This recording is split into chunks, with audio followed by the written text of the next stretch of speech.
네, 달리는 차 창문으로 얼굴을 빼꼼 내민 이 동물. 우리가 아는 반려동물이라고 하기에는 발도 얼굴도 다 너무 크죠. 얼굴이 앳돼 보이기는 해도 사람들과 함께 차에 탄 이 동물, 사자가 분명해 보입니다. 네, 황당한 일인데요. 사람들과 함께 탄 이 사자는 너무나도 얌전히, 심지어는 바깥 구경을 즐기는 듯한 표정인데요. 사자를 보고 눈을 의심한 한 운전자는 사자가 맞냐면서 직접 물어보기까지 했답니다. 또 신기한 마음에 사자 이름을 부르자 사자도 동그란 눈으로 빤히 쳐다봐 줍니다.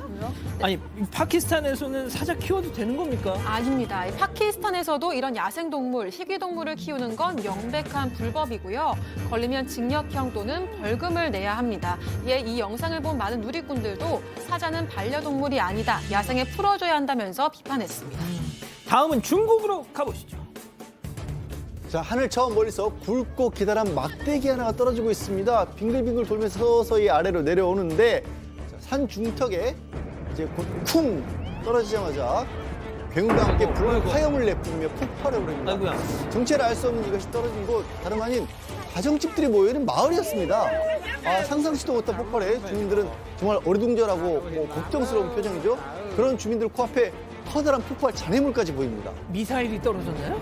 자, 하늘에서 떨어진 이것은 폭발 후 한참 동안 수상한 연기를 내뿜었는데요. 이것의 정체는 로켓 파편이었습니다.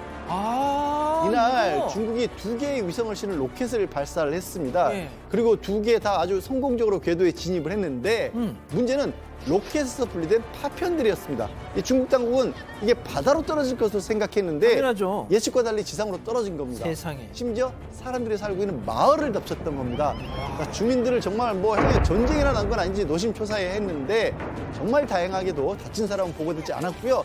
당국은 혹시 모를 사고를 대비해 주민 대피령까지 발령했다고 합니다. 자, 다음은 미국으로 가보시죠. 자, 경찰이 한 SUV 차량을 뒤쫓고 있습니다. 이 차의 운전자가 주의 중인 차에 총격을 가하고 도주를 했기 때문인데, 그런데 이 무섭게 질주하던 차 갑자기 멈춰서더니 조수석에서 자, 보세요, 한 여성이 내립니다. 여성은 머리를 감싸주며 괴로워하고 있어요. 차는 전혀 신경 쓰지 않고 곧바로 다시 속도를 내기 시작합니다. 경찰도 지지 않고 가속 페달을 밟았고 그렇게 추격전이 펼쳐졌습니다. 뭔가 나쁜 놈 같습니다. 자, SUV 차량은 잡히지 않게 난폭 운전은 물론이고 위험 운전까지 해가면서 도로를 가로질렀고요. 하지만 이내 바짝 달라붙은 경찰차에 쿵! 쿵! 안 부딪히는데? 예, 안 부딪힙니다. 부딪히고 지금 예, 부딪혔어요. 숲 속에 바뀌고 말았습니다. 그렇게 총격법을 잡았나 했는데 문제는 사실 따로 있었습니다. 영상을 보세요. Oh my God. Here, come on. Stay away.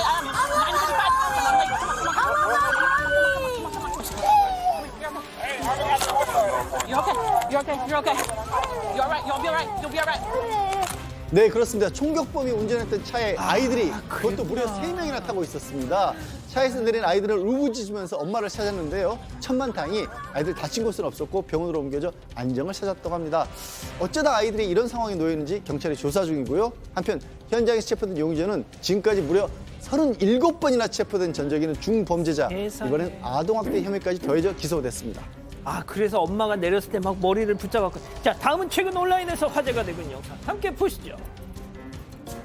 네, 이번엔 마트입니다. 쇼핑을 하던 한 남성이 쇼핑카트에 매달려 있던 아이의 손을 잡습니다. 아이도 뒷걸음질 치나 했는데 별 저항 없이 따라가죠. 그런데 이 상황을 본 한 여성이 달려나와서 아이의 손을 확 낚아챕니다. 그리고 아이를 데리고 가는데요. 남성은 대수롭지 않다는 듯이 그냥 자리를 떠나버렸습니다. 뭐예요? 네, 이 아이를 데려가려던 이 남성, 아이와는 전혀 상관이 없는 일면식도 없었던 낯선 사람이었습니다. 네, 그런데 쇼핑을 하다 말고는 벼랑간 물건이 아닌 아이를 노렸던 건데요.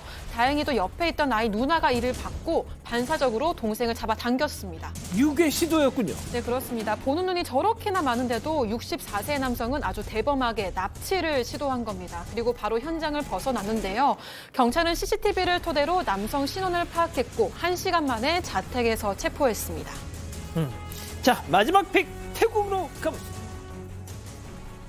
네, 무시무시한 뿔을 달고 있는 소 2마리가 골목 한가운데 자리를 잡고 앉아 있습니다. 다행히 생긴 것과는 다르게 공격적인 모습은 아닌데요.